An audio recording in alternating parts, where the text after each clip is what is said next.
Welcome back to the Side Chat Podcast. This is part 2 of our 109 series. Bismarck is back here, and we are finally able to kick this off. Oh, yes. We left off talking about North Africa and kind of the end of the F model 109s. We're going to pick up at the G model. This is kind of where everything started going poorly for the legendary 109. Let's talk a bit about the kind of the end of North Africa with the early G models introduced, and then we'll talk a bit about the Mediterranean to the Western Front, and then the Eastern Front. We'll go through all the variants, try to pick up. There's a lot. There's so many changes, modifications.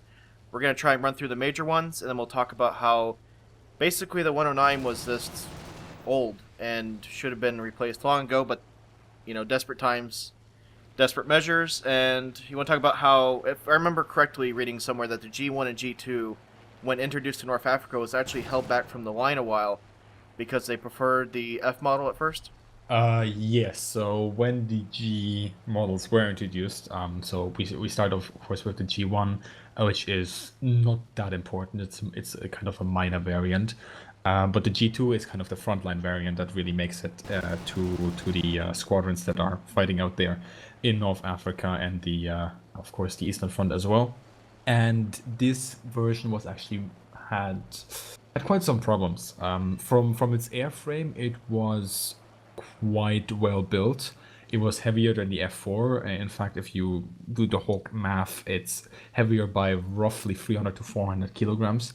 But it does have a bigger engine. Instead of the DB601, it has a DB605A. And the 605A had its advantages. Ease of manufacturing was actually one of them. However, initially there were some problems with its reliability, and it actually took the Germans roughly a year to really fix that. The official confirmation from the factories that it's now safe to use the engine at its full power came roughly a year after the engine was actually introduced in the BF109s. So the DB605A engine could potentially run at 1,455 horsepower. That's takeoff emergency power at 1.42 ATA. That's manifold pressure of boost with 2,800 RPM. However, that couldn't be used, of course. So the Germans had to resort to a lower setting, which was at 1.3 ATA, 2,600 RPM, and that only produced 1,300 horsepower. So what you now have is an aircraft that cannot use its full engine power, but at the same time is heavier than the previous versions. And even though it does have more power than the previous versions, it is held back by the fact that it can, not use roughly 150 horsepower, which could have helped the aircraft quite a lot.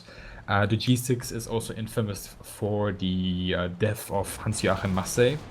Initially, the way the engine was constructed and the oil lines and so on were built around it wasn't very clever, and especially in the Mediterranean and African theater, it was simply very hot. And it is not quite clear what initially caused the failure of the G2 that actually killed Hans-Joachim Masse, but it is believed to have been simply leaking oil hitting the engine and then fuming up, and he had to bail out, and while bailing out he was hit by the horizontal stabilizer and he died.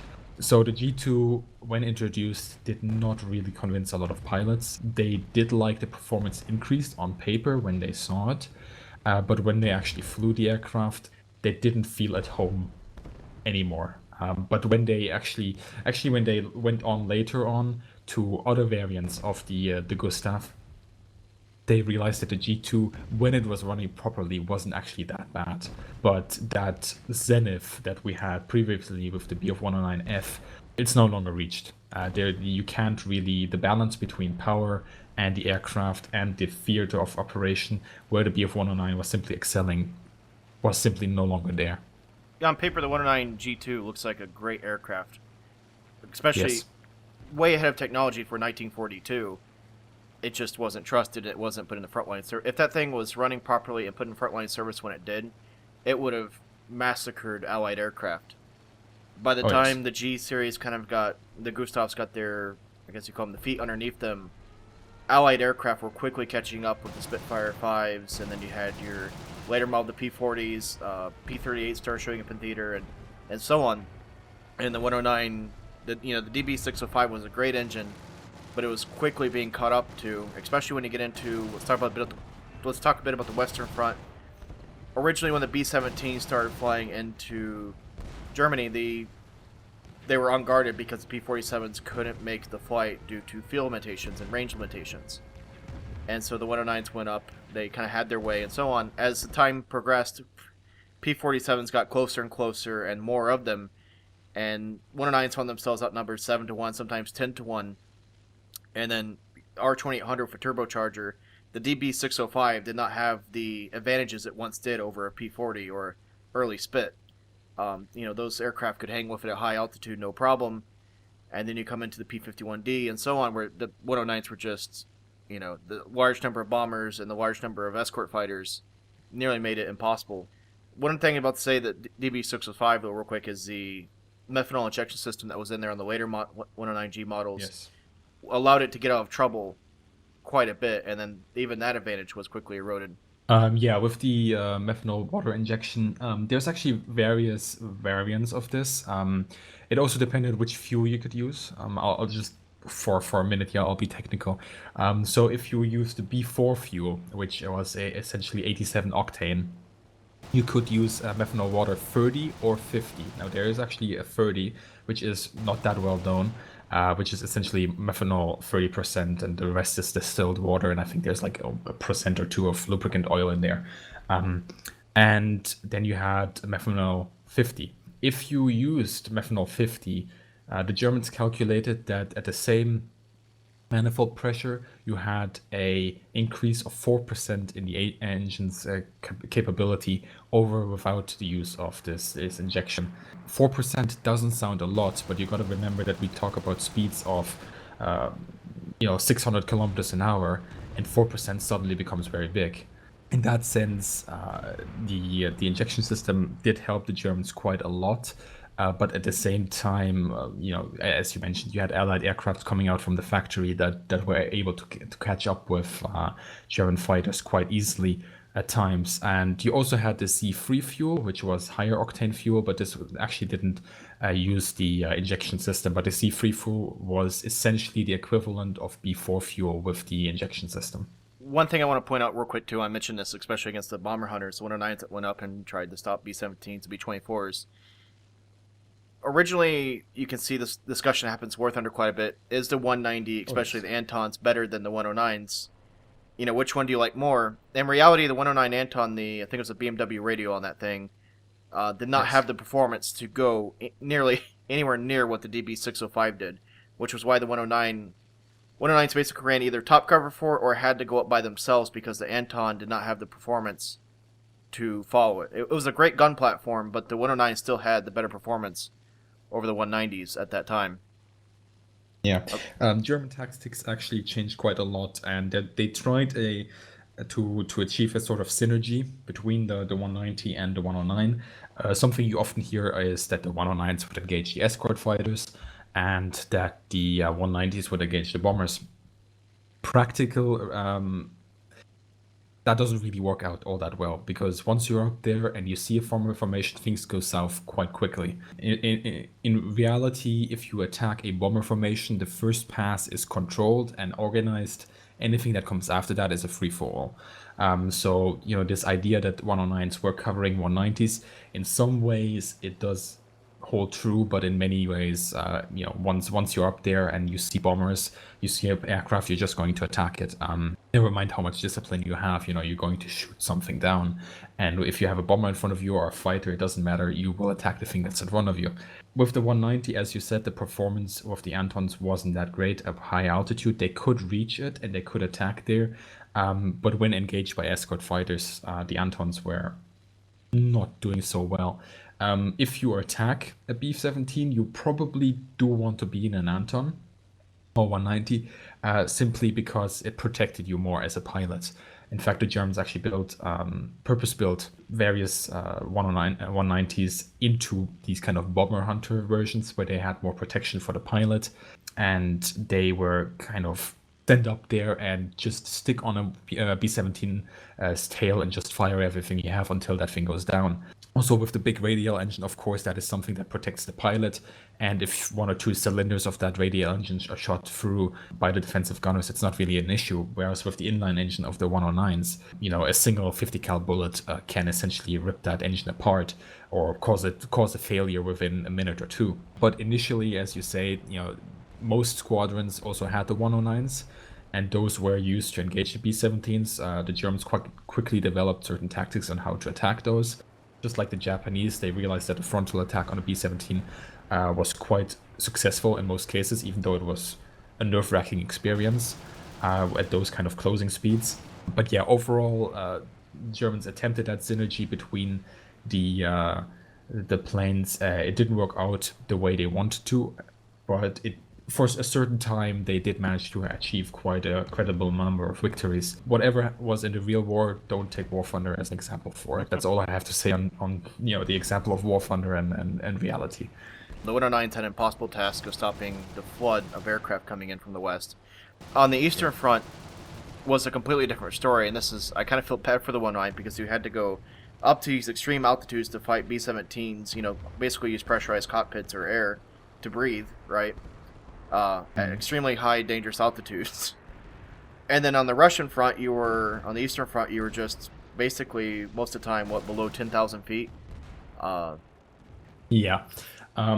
This is actually the Eastern Front should have been the front of the 190. In many ways, the 190 was suited to that theater. Not only was it more rugged and more able to perform in the kind of temperatures that the Eastern Front had during the winter, at least. It was also more adaptable to be landed on these kind of makeshift airfields that more often than not had very wet, kind of muddy landing strips and so on.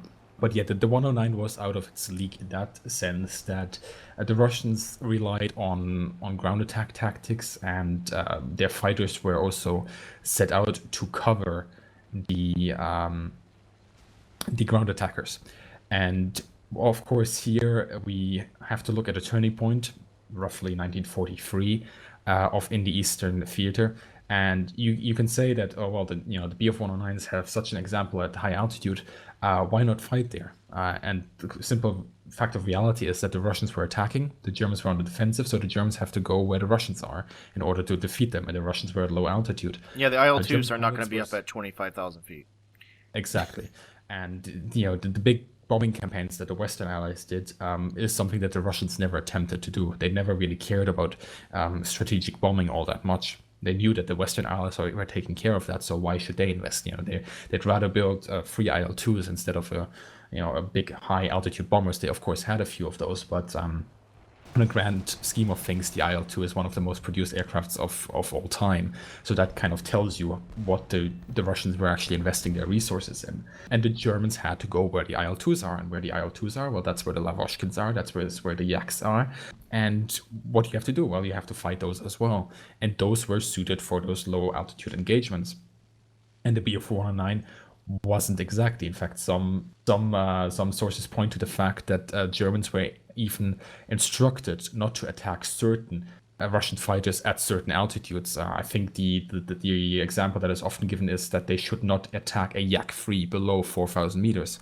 But you kind of have to engage a Yak-3 at 4,000 meters or below because that's where you have to do your job.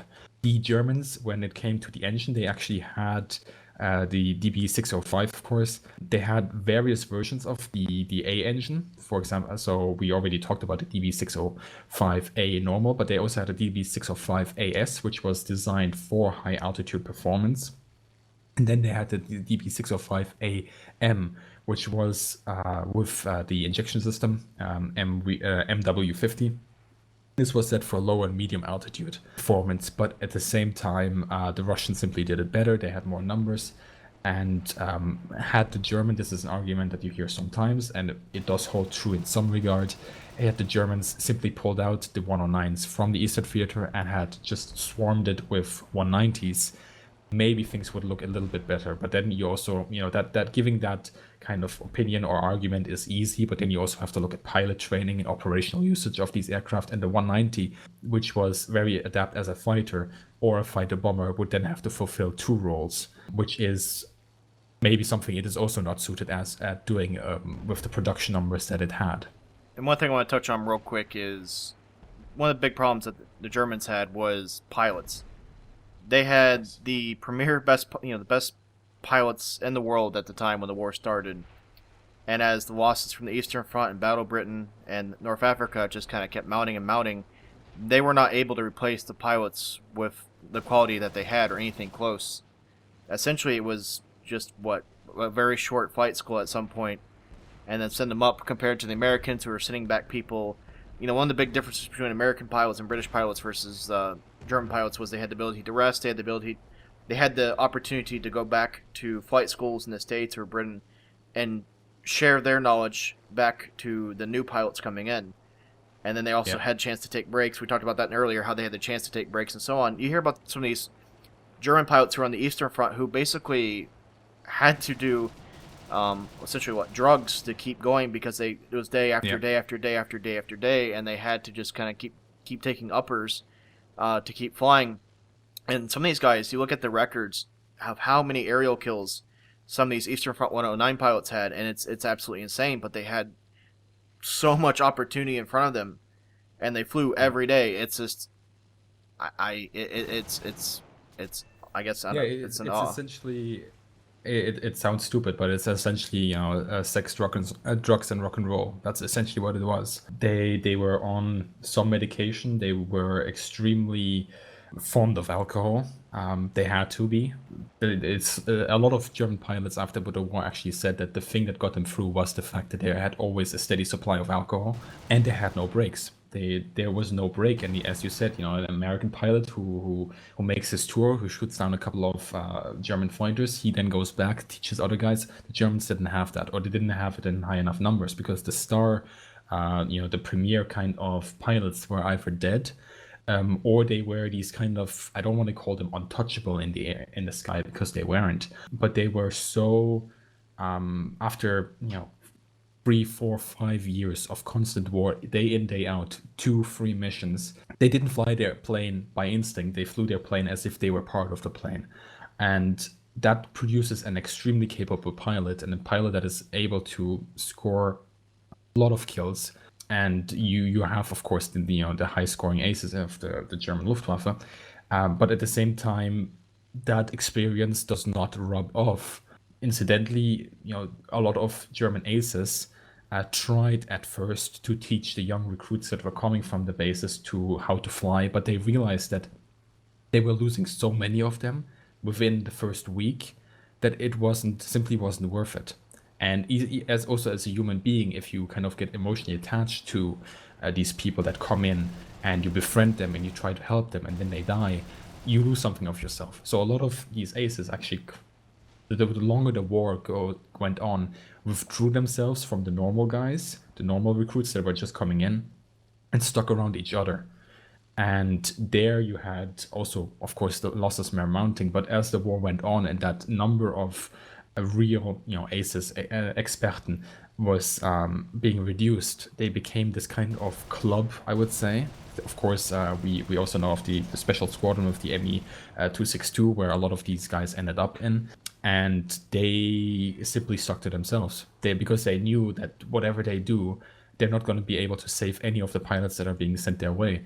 And it's the irony of the whole affair is that initially, when the Luftwaffe still had the capability of training a lot of pilots for their fighter squadrons, they didn't do so. They prioritized bombers, and they send up 5 people in a bomber, 5 people that could potentially have been 3 pilots instead of 2 maybe might not make it, but from those 5 people that you send up in a bomber, you could easily produce at least 2 pilots and lose all these guys that were essentially Luftwaffe personnel that you could use differently because they had this arrogant, aggressive approach to things.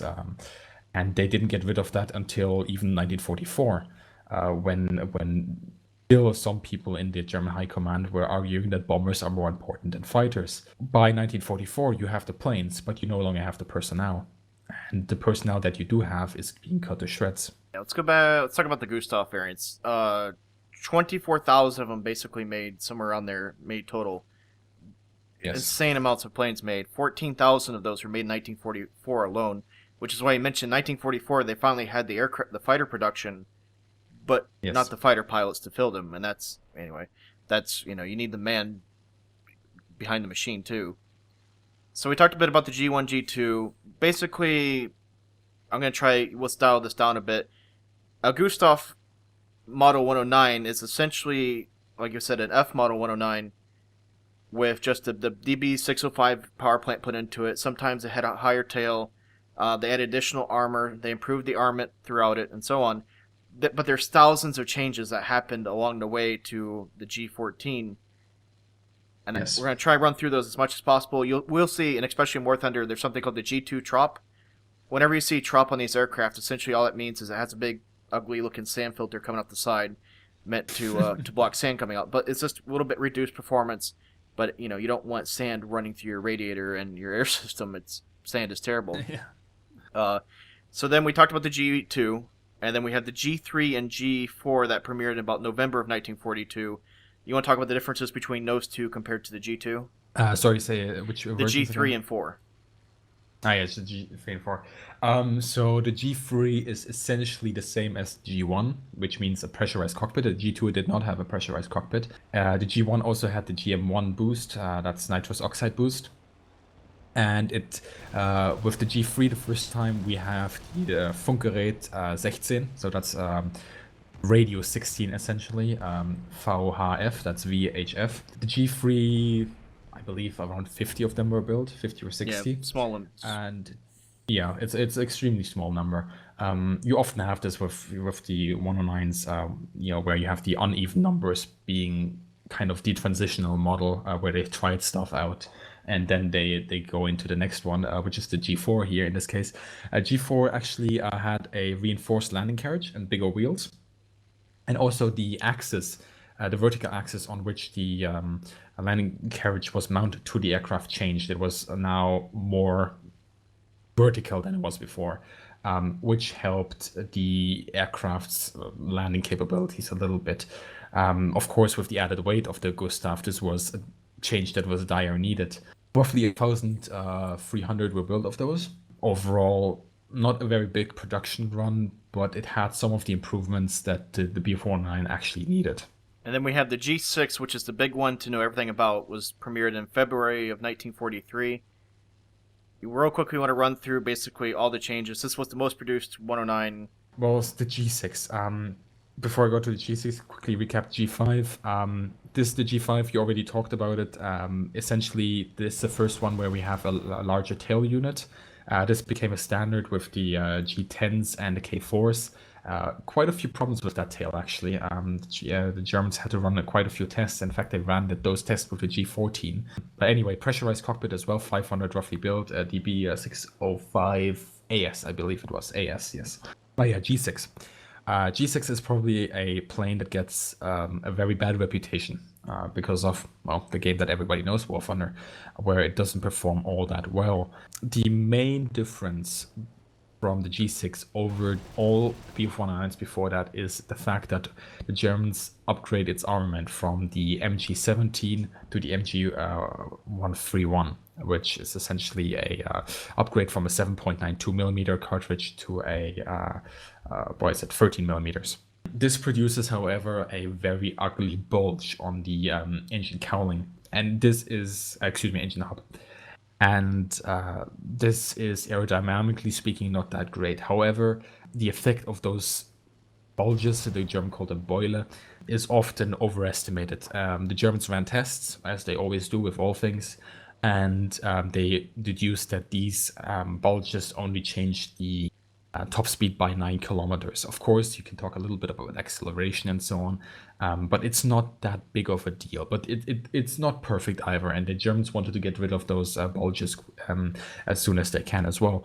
However, the G6, we talked about the production numbers already. The G2, roughly 1,600 were built. The G4, roughly 1,300 were built. And suddenly we arrived to the G6, and what do we have? 12,000 of them built, or even more. Actually, after the G6, it gets extremely hazy with production numbers because the Germans, well, you're losing a war, so the records you keep aren't anymore as clean as you had before, even with us. But yeah, you have 12,000 suddenly built of this model until the end of the war, which is a huge production run, something that the Germans have never done before. And it worked out in the way that the Germans finally have the planes they need. But as we mentioned, the Americans have caught up technologically wise. The Brits have caught up. The Russians are at the doorstep. This is starting to go into 1944. The P-47s have made it to the theater and are essentially the plane that breaks the Luftwaffe's back, alongside with incompetence by the higher command and something that is called known as Operation Bodenplatte, where the Germans essentially threw away a huge amount of their planes and pilots in a very stupid attempt to destroy the American army. I'm just going to mention a few things about the G8. It's not really that important of a model. It was a photo recon plane that they built off of the G6 airframe that premiered in August of 43. The only thing I found really interesting is they had a photo recon version of the 109 flying around. They removed the machine guns, but left only the cannon in for self-defense. Yes. That was the 30 mil, wasn't it? I think it was, yeah. Just 130 mil was was what it relied on. And then we have the next notable one that I think, anyway, is the G12, which was a two-seat trainer. And those were converted from G2s, 4s, and 6s, existing airframes that they kind of pushed into further service life by making it a trainer plane. And I can't imagine two people sitting in a 109. That thing's got it's a pretty tight cockpit already. Put in a second seat, you're basically sitting on each other's laps, I think. Welcome to Germany, 1944. Get close and personal. And then we have this is where it gets really confusing for people who weren't up on their 109 history.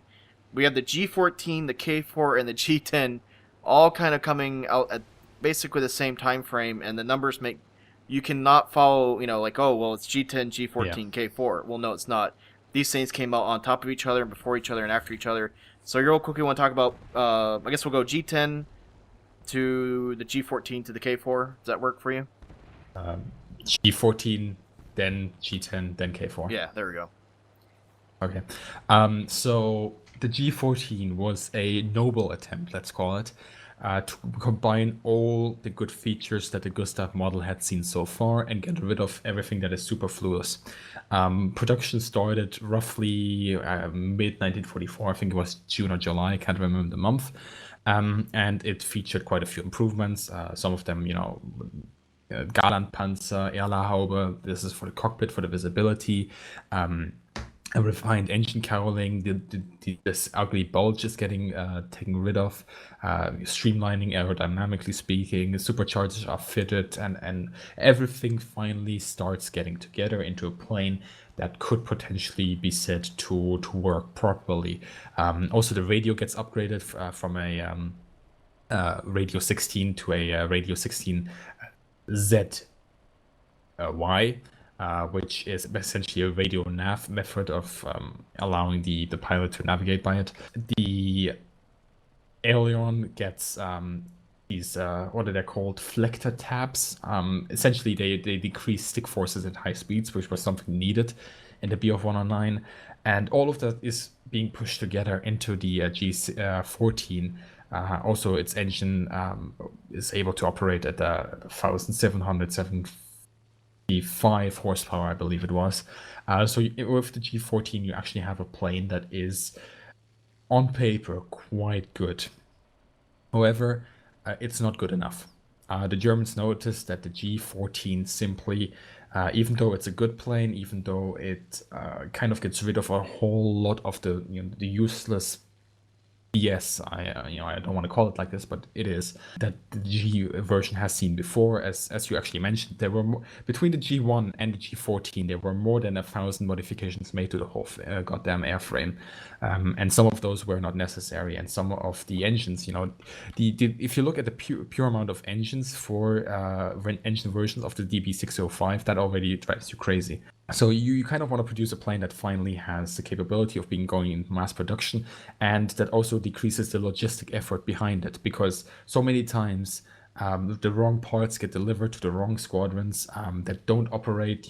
They have a G6, they don't have a G4. Sometimes they have G6s, but the G6s they have different kind of logistical needs than the G6s in a different squadron and so on. It's extremely complicated. It's extremely surprising even how chaotic the whole affair started to be in 1944 for the Germans, logistically speaking, because of the really great planning they had before. But the Germans, when it came to the whole war, they didn't understand logistics anyway.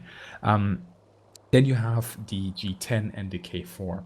With the K4, the Germans essentially have the solution to the 109 problem.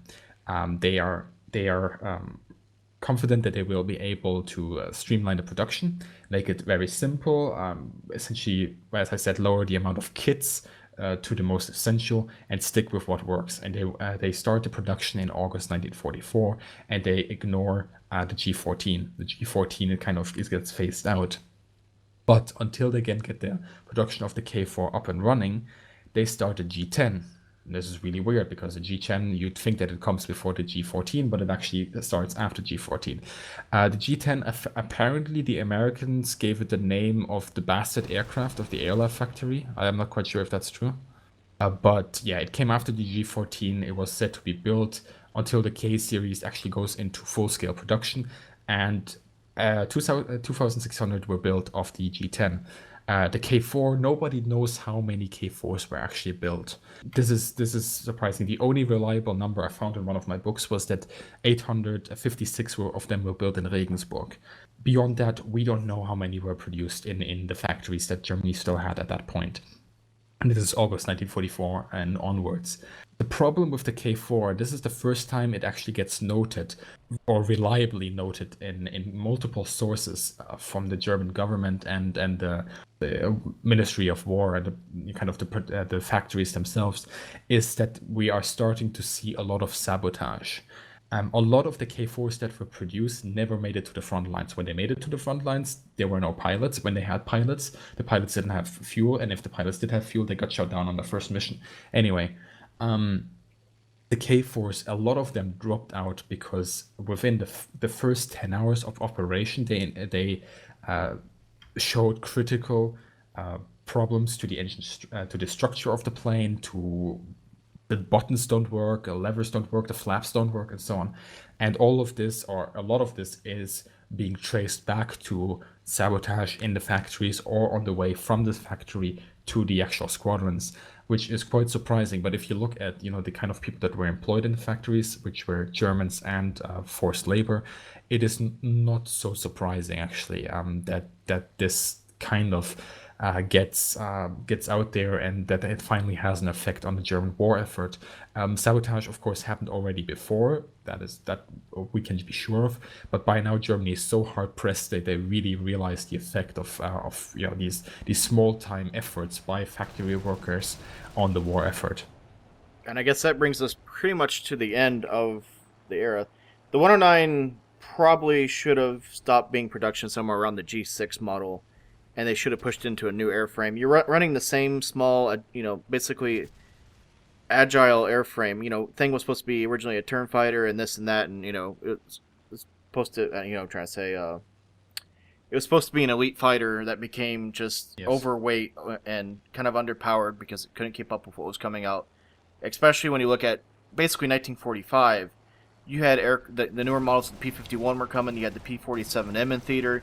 You had the Russians had their later model stuff hitting the field. The 109 was outclassed and was going to be further outclassed. And unfortunately, Germany did not have the luxury of building that next airframe and design due to being bombed and just losing a war. So, the last models of 109, they weren't bad planes. They were just too little, too late. And Yeah, when it comes to these aircrafts, it's as you said, it's too little, too late. When it comes to their performance, overall, when you look at the records that the German pilots have left us, and their opinions on these certain aircrafts, they always speak extremely highly of the P-47. Saying that the P-47 was an aircraft that they feared. When it comes to the P-51, they actually were not that afraid. There were quite a few German pilots in 1944, 1945 that, with their BO-109s, were quite confident against P-51s. Of course, once the Luftwaffe was completely broken and the American fighter squadrons were left to roam over Germany and just hunt everybody down that is trying to land or take off and so on, things change, of course, at that point. But that's no longer a so-called fair fight, even though that never exists in the air anyway. But yeah, it's an airframe that in some ways saw its zenith in the early war, where it both operationally and technologically was advanced. Operationally speaking, was in the advantage, and technologically was in the advantage as well. While at the later war, technologically speaking, it wasn't that bad. It had lost that edge, completely and utterly.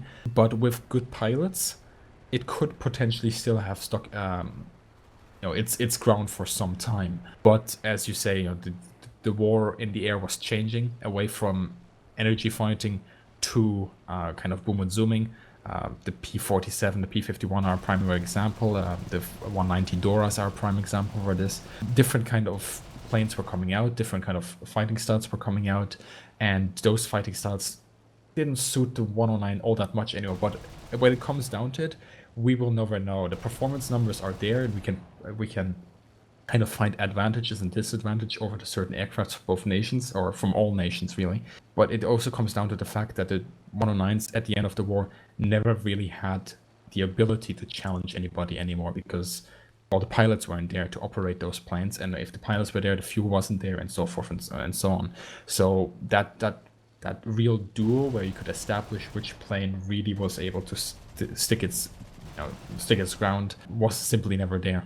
Never a chance. There was way too many numbers. Every time an American pilot saw the P-47s, from the reading from the other side of the war, the P-47s actually had problems at times finding opponents to fight, and they just make these gigantic sweeping formations just to try and find 109s to shoot down. They just had the absolute numbers over these 109 pilots in the final days, and even if they weren't getting strafed on the runway and bombed out, and logistic problems, they just didn't have the numbers to go toe to toe with the Allies at the end.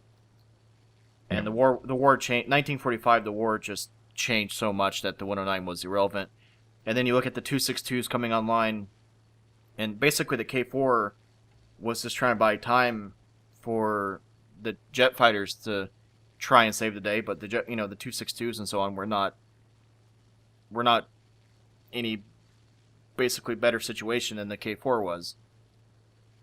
Yeah, incidentally, the Germans also looked abroad to find a better aircraft design than the 109, and they actually found one with the Italians, with a Regina, was it 202 or something like this? I can't remember the name actually. And they thought about producing that aircraft over the Bf-109. I think that was already by the time of the Bf-109 G6. But they realized that changing the production, and this is also a very important aspect, changing the production from one aircraft to the other is extremely difficult.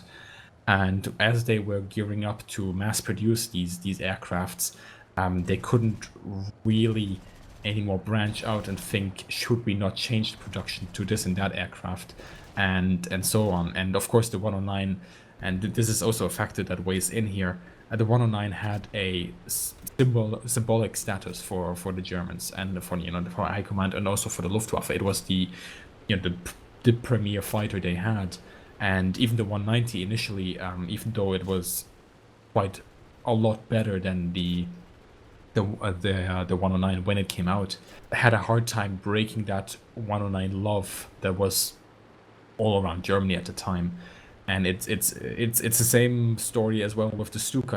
It's a aircraft that built a reputation up very early in the war, and that glory point was past, but people didn't want to accept that it was past. So you stuck with an aircraft that you knew how to produce, and whether that was wrong or whether that was right, we don't know. Had the Germans maybe changed the production, maybe the war would have been over sooner, or maybe it would have gone a different way. But ultimately, it probably would have only prolonged the war had it had any kind of positive impact. One thing we never talk about enough on these podcasts is how much tooling it requires to create an aircraft, especially with that many of them. And if they did a full switch, I know we keep saying they should have abandoned the G6, went to a whole new aircraft design. You're right. The tooling necessary to build 20-something thousand of another fighter, just to creating the tools to do it would be a logistical nightmare and would have pushed back development probably 6 months at least. Real quickly, Knowing how the Germans handle. Go ahead. You real quick, you want to wrap up with basically the 109 didn't die of the K4. You want to talk about the post-war kind of life of it and so on. Yeah, so there were a bunch of variants of the BF-109 that were, well, they kind of became very obscure. Last time we didn't talk about the BF-109T. I just want to quickly mention that one. The BF-109T was supposed to be a 109 that was carried. T stands for Träger. Flugzeugträger is a carrier in German. And it was supposed to be launched from, for example, the Graf Zeppelin carrier. Of course, that never materialized, and a lot of the Ts that were kind of already in a production run, in a very small production run, were then quickly changed to. It didn't require a lot of modification actually, but they were changed to, I believe, Fs, Friedrichs. Then you also had the BF-109H, which was kind of a high altitude version from the F series. Never really went anywhere with this one. There's the H0, which was based on the Friedrich, but there's also the H1, which was based, I believe, on the G5. Something that never really materialized because there was easier ways. You didn't need another production run. You could just simply use a Gustav to do the high altitude for you if you make the necessary modifications. You have the BF-109Z, which stands for Zwilling, which looks quite surprisingly similar than a twin Mustang. It's, again, operationally speaking, was that useful? Probably not, but the Germans thought about it anyway.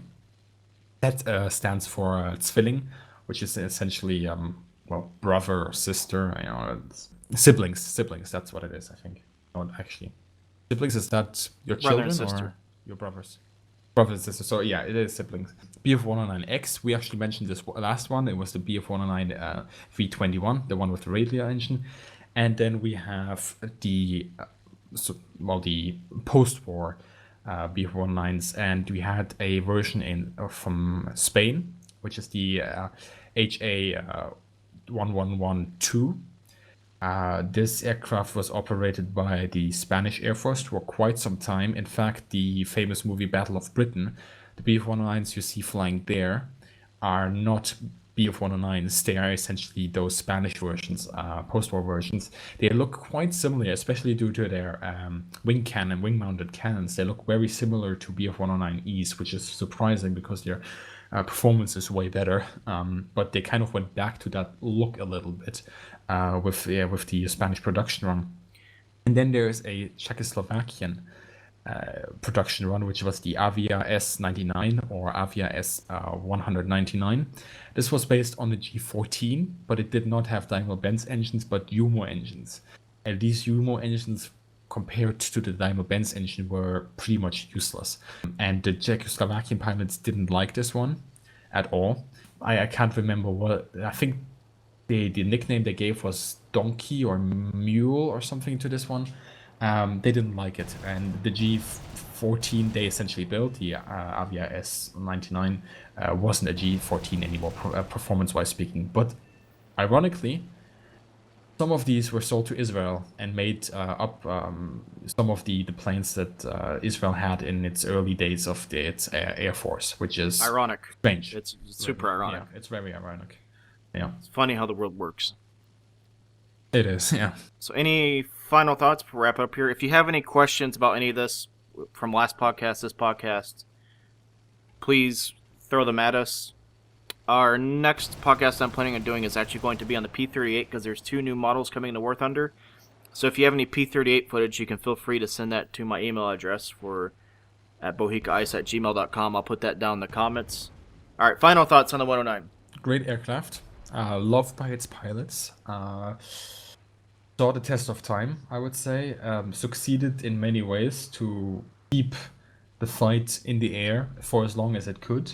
I think it's one of the most symbolic, if not the most symbolic plane of the war. People that fly it nowadays, there are certain aircrafts that are still flyable. Mostly all have a very high opinion of it, but the wars and the aerial engagement simply at some point changed in a way that it simply wasn't any more capable of delivering what the Germans had or would expect it to deliver. For people that want to know more about the Bf-109s, there is a site that is both in English and German that I would thoroughly recommend. It is called Kurfürst. That's Kurfurst. Essentially Bf-109K Kurfürst.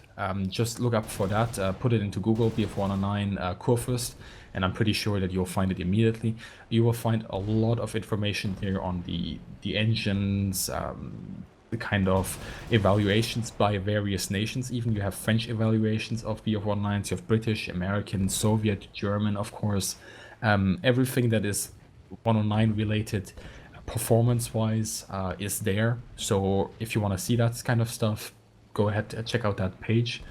And yeah, overall, that is essentially my closing speech, so to say. So last thing before we take off, please check out Bismarck's channel. Thank you, Bismarck, for spending all this time sharing this wealth of knowledge. And No you'll worries. be covering Very happy to do so. you'll be covering the IL-2 Battle of Moscow content that's coming out shortly, which is including Yes. P-40s and some of the other new aircraft, which I'm personally looking forward to. So if you guys want to check out that new expansion / I think it's going to go... That's releasing a standalone version sometime in 2016, correct?